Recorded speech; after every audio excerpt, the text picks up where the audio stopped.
mum and honouring my parents. And that was really what would drive me, to be quite honest, in just making my mum proud, not bringing any shame in my family. And I mean, I wouldn't even say that I learned how to cope with it. I just learned how to live with the culture clash. You know, you just learn how to live with it. But I didn't really even realize how much dysfunction it brought in my life, because like I said, I was actually quite happy just creating. I used to think that I had a really happy childhood, to be quite honest. It's only when I look back and I thought, oh my gosh, look at the dysfunction that I grew up in. But as a kid, I was happy just creating stuff all the time. You said, of course, that your dad, he wasn't very affectionate, and sometimes he used to beat your mum or beat the kids. I mean, were you scared as a kid growing up in that situation? Yeah, definitely. Yeah, when, like, my dad never really hit my mum in front of us, but we would be accustomed to lying in bed at night, and then all of a sudden, while we were lying in bed, we'd hear like a familiar kind of like bang, and we might hear like a bit of a scream, and then we would know that, oh no, dad's got drunk again, and then we would just like stay upstairs just like petrified. As I got much older, I became like a bit more bold. And so I would begin to defend my mum. Like in my late teens, maybe around 15 or 16, I would then begin to actually defend my mum. But yeah, I lived in fear. Like we were constantly on eggshells, thinking, oh my gosh, we hope that dad doesn't get drunk, dad doesn't get violent. Like it ruled our lives. Subconsciously, we didn't even realize that that is what was happening. And did you ever discuss this with your brothers or sisters at the time, or did you ever, say we want to do something about this, and your dad, or was it just something you accepted? Yeah, it's like it is really like a cultural thing, to be quite honest. Like, again, all of us growing up would say that we had a fun childhood because we just cracked on with life. And I even remember on Christmas Day, one of the Christmas days, where my dad got violent and he threw us all out. And I remember the Christmas lunch was in the oven and everything was going to be served at like 3:00. But my dad ended up getting drunk and throwing my mum and all of us out. And then we ended up having to sit in one of our homes that my parents owned, like a home that they were renting out. And we just sat there on Christmas Day. Wow. I think we went to McDonald's. It was what it was. And whether we discussed it, we never discussed that we could do anything about it. We probably spoke about it just because it was our norm. But again, as my brothers got older, they also began to retaliate towards my dad. And as they became, maybe 16, 17, 18, they would then be more aggressive towards my dad. But then I would find that difficult to watch, because then I would see that as disrespectful towards my dad. It was quite dysfunctional dynamic, the whole thing, to be quite honest.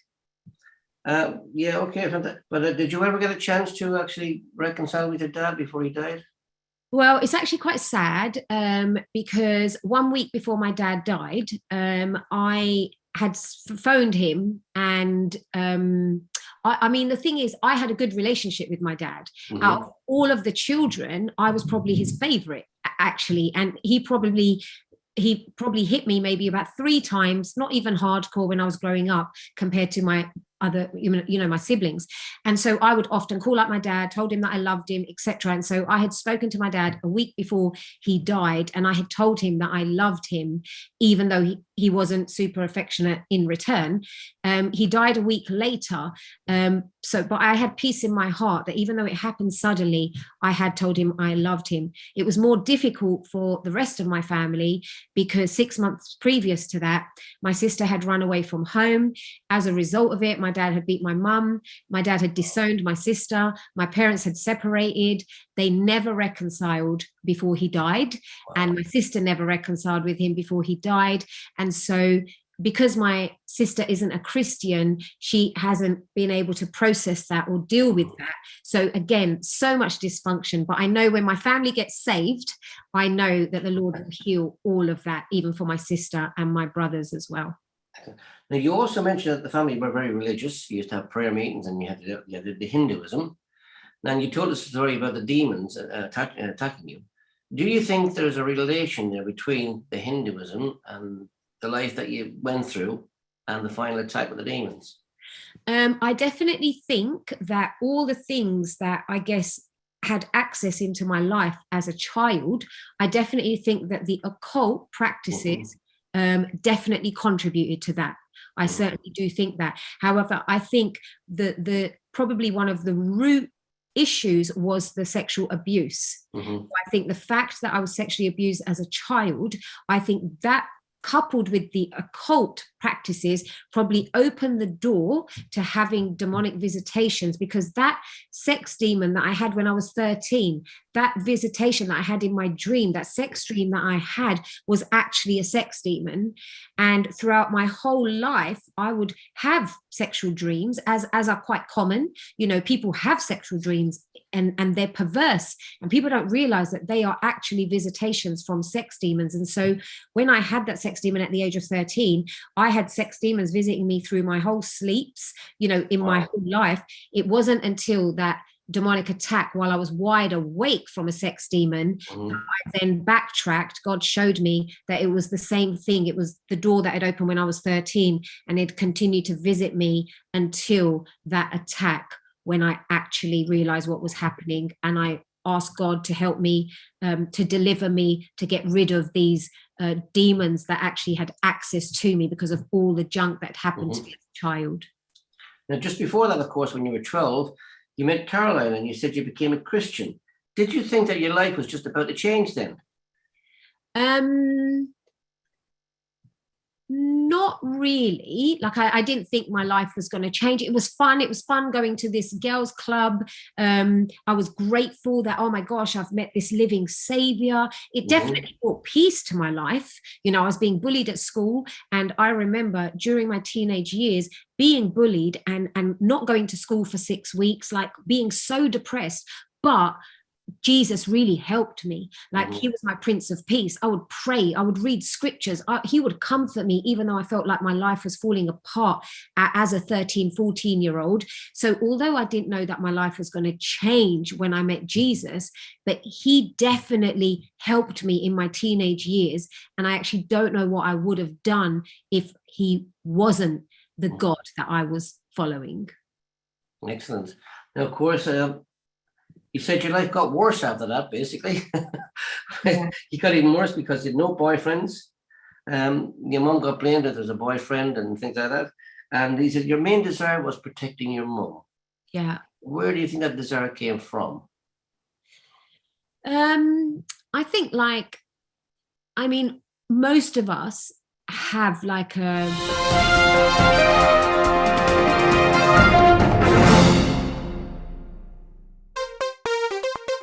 Life stories. Like a protective, nurturing heart, I think, towards their mum, unless obviously, you know, you've maybe had a dysfunctional relationship with your mum. Like my relationship with my mum was actually very close. And so I always just felt this pressure that when I would watch her, you know, I remember one point where at 7 o'clock in the morning, we looked out of the bedroom window and we saw my mum being taken in a stretcher to the hospital after she had overdosed. And so for me, the pressure was, I just didn't want anything that I could do with, you know, anything that I could do to protect her. I wanted to do it because I didn't want my mum to be harmed. I didn't want her to take her own life. You know, I think any child would be overcome with that kind of protective heart, knowing that their actions could have a knock-on effect on the most special person in their lives. And if their lives could be endangered by their actions, they're going to try their hardest to not do those things. But it was hard for me because I was wild. I was born in the West. I wanted to do those things. They were normal for my friends, but for me to do those things, it could cost my mum everything. And so I wanted to protect her, but the only way I could do that was by living a double life. Yeah, did your dad ever find out that you actually climbed out the window? Do you know what? My dad didn't, but there would be times where I would come back from my bedroom window and my mum was in my bed. Right. And she had caught me. So, I mean, there's times where I would I would there was one occasion where I'd snuck out of the bedroom window to go to a party, and then I'd forgotten that I'd left my Oyster card at home. So then I came back past my house to collect my Oyster card.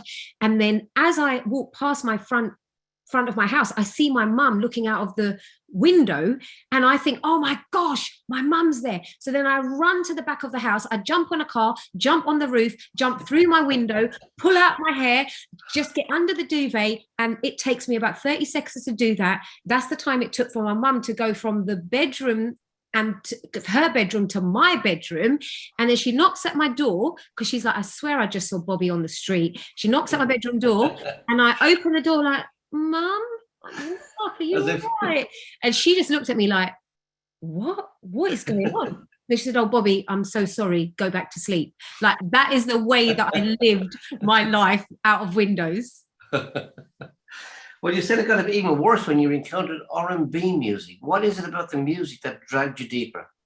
It is the spirit behind the music, because I mean, not all R&B music is wrong by any stretch, but the very spirit behind rhythm and bass music is oftentimes, not always, but at times, in a worldly perspective, the spirit behind it is fornication, it's perversion, it's uncleanness, it's lust, all of those things. And when I began to listen to the music and hear the lyrics, it really renewed my mind in a negative way. I found my mind being transformed towards darkness, because up until that point, I still had a line that I would not go beyond.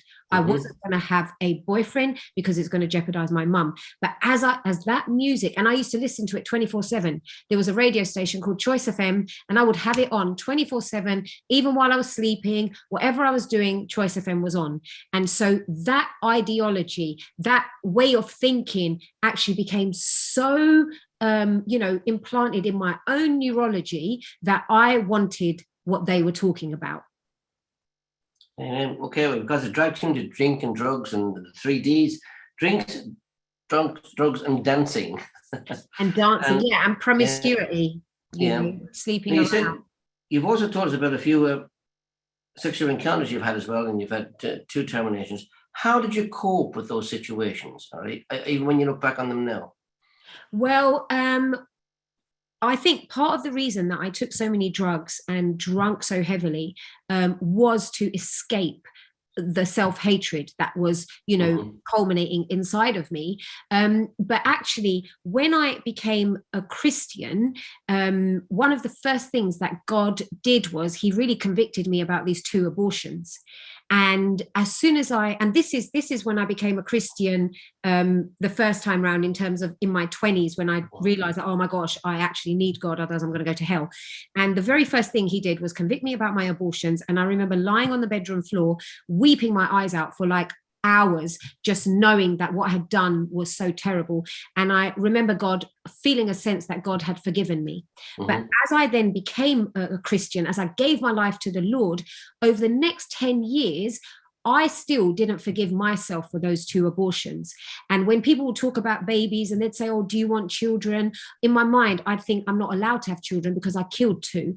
And I would calculate how old they would be. And every time I would think about them, I'd stop thinking about them because of the guilt and the shame. I would wonder, am I ever going to, what happens to them? Did they go to heaven? And then I'd think, will I see them in heaven? Then I think, oh my gosh, no, I hope I don't see them in heaven because they're going to hate me. And these are the things that were going around in my mind subconsciously, even as someone that's now been set free with Jesus, living a successful Christian life. And then God began to minister to me and show me that babies that get aborted, they go to heaven.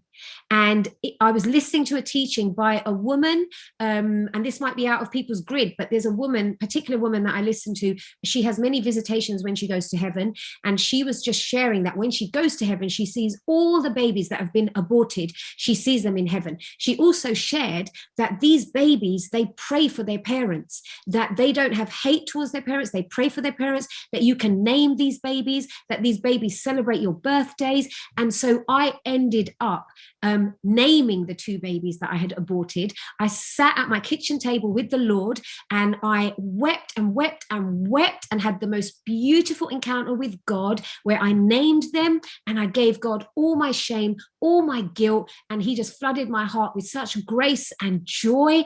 And so I have complete peace even about those things, because he healed my heart. And I know one day I'm going to see my 2 babes and they're going to love me and I'm going to love them. Wow, and I'm going to be with them forever. And so Jesus has really healed me in places where I don't even deserve healing. So he dealt with all of that through his goodness. Wow. Well, in the midst of all of this course, you said you went to London to do a fashion course, but you failed. Yes. Now, well, what I'm really intrigued about is how you managed to convince your parents that you passed. Well, you know what? The thing is, if you knew the amount of times where I did get caught with things that I was lying about, but I think my mum truly wanted to believe me. She believed that I was she wanted to see the best in me. And so sometimes I believe that even if my mum knew I was lying, I believe that out of her desire to see the best in me, she would just believe me. And my parents were trustworthy. If I say to them, oh, I'm sleeping at my friend's house tonight, they would believe me. If I could lie to them and they would believe me. That was the heartbreaking thing, because they are good people and they wanted to believe their children. So I got away with a lot of things simply because they trusted me. Well, you failed, but you did manage to get on another course, and you are now a fashion designer. Tell us how that came about, and a bit about what you do at the moment. Basically, when the Lord said, be a teacher,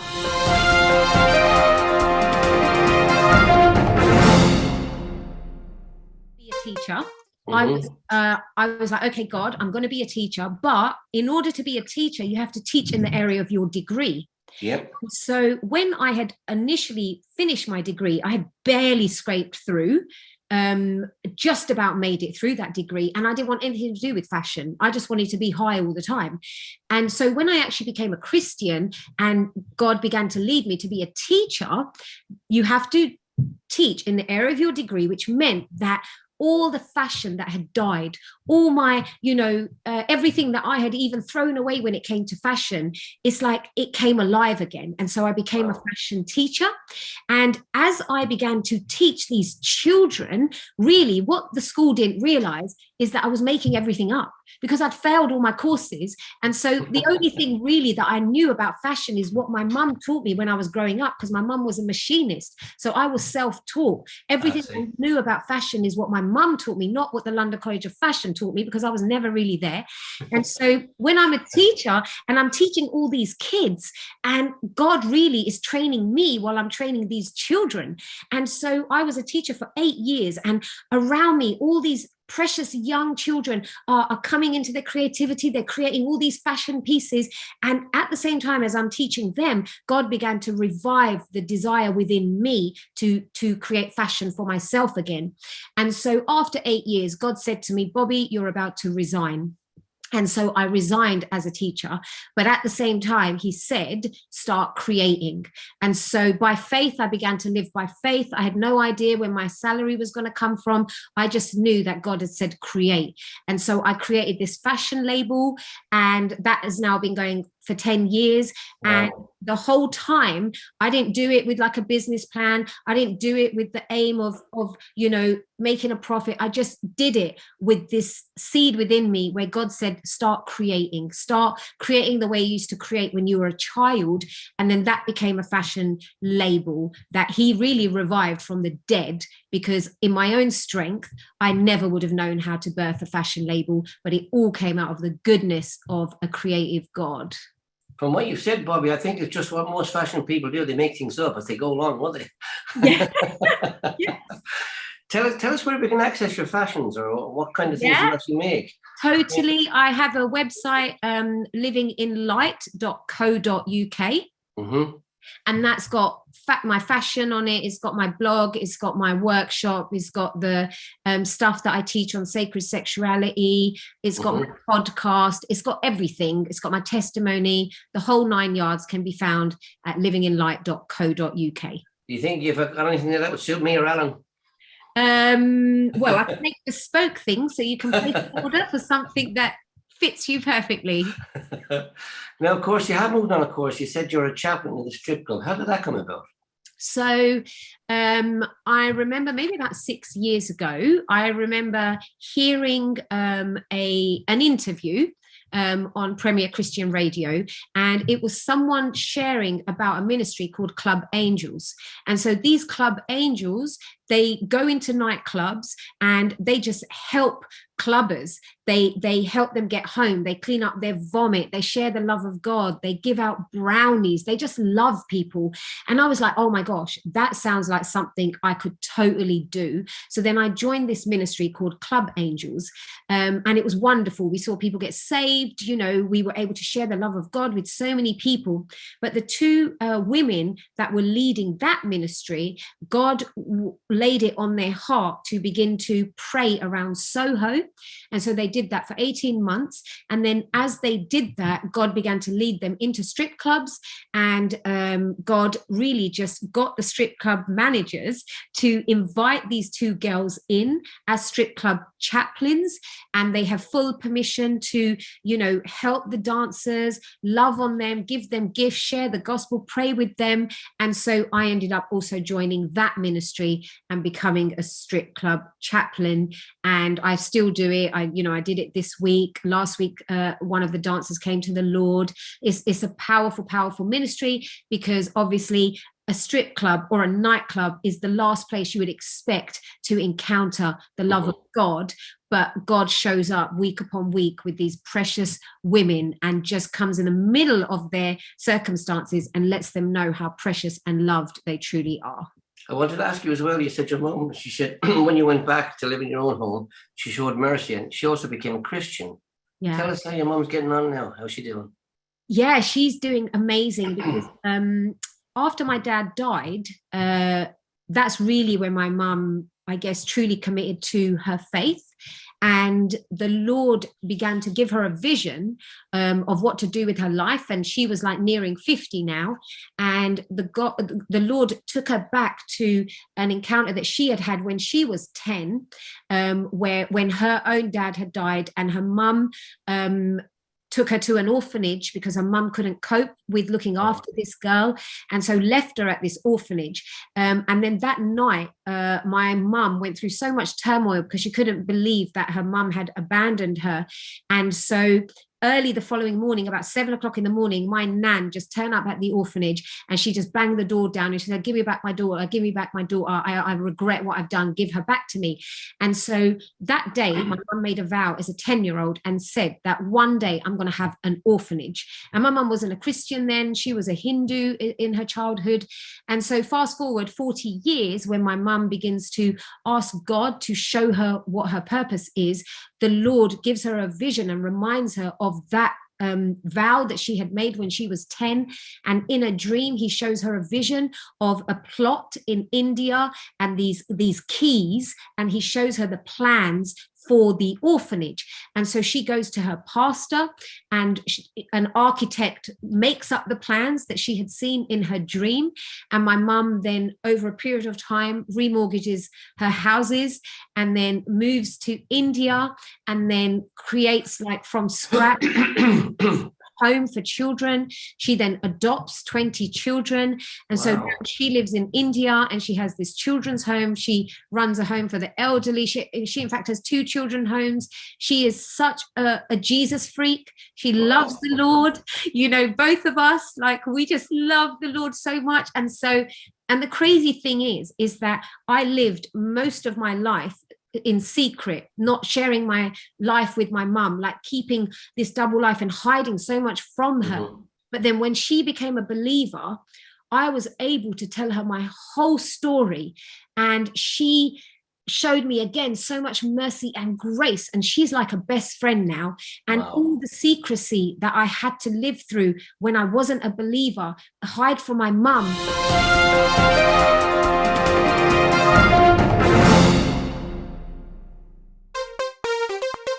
Life Stories.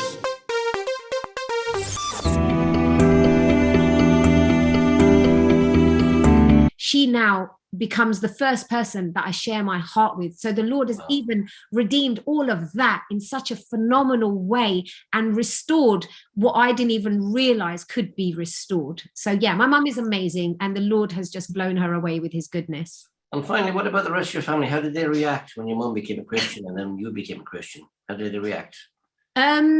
I think for my brothers, because we used to take our drugs together and we used to party hard together, initially that brought a rift because they were like, what the heck is wrong with our sister? But over time, as they saw the transformation in my life and they saw the way that the Lord would bless me and my mum and the miracles that they began to witness, all my family members, including my sister, they hold me and my mum in such high regard because they can't deny the power of God in our lives. Like, they have watched our lives get radically transformed. And although they haven't yet made the decision for Christ, we know that every one of our family members is being impacted by our witness and by the goodness of God that radiates through our lives. And so they really honor and respect us. And they have so much value for this God that we serve. But I know my family's going to be saved. I know my family is going to be saved. And I know the Lord is ministering to them in their own ways. So watch this space. Because, well, having listened to your story, you certainly give credence to that 1970s song that girls just want to have fun. But having said that, you've made lots of decisions in your life. And I always ask this question of the guests that come on here. What was the best decision you ever made in your life? Yeah, I mean, saying yes to the Lord, definitely. I mean, I cannot believe that he has taken me out of darkness in this way. Yeah, so inviting Jesus as my Lord and my Savior, best decision ever, ever, ever, ever, ever, ever. Excellent, Bobbi. Let me say it, Bahat clear.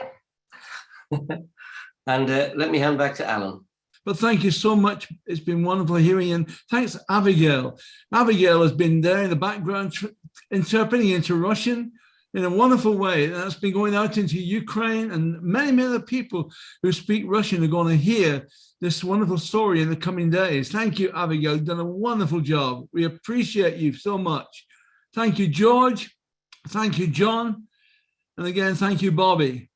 Pleasure. Can I invite you to join us again next Monday at 8 o'clock for another live story on Zoom, Facebook, and YouTube.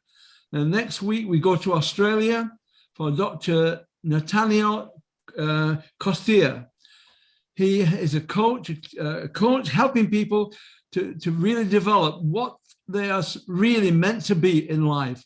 You'll hear more about that next week at 8 o'clock, coming from Australia. So thank you all so much. May God bless you. May you know the peace of God which passes all human understanding. And may the joy of the Lord fill your hearts. Good night, everyone. God bless you.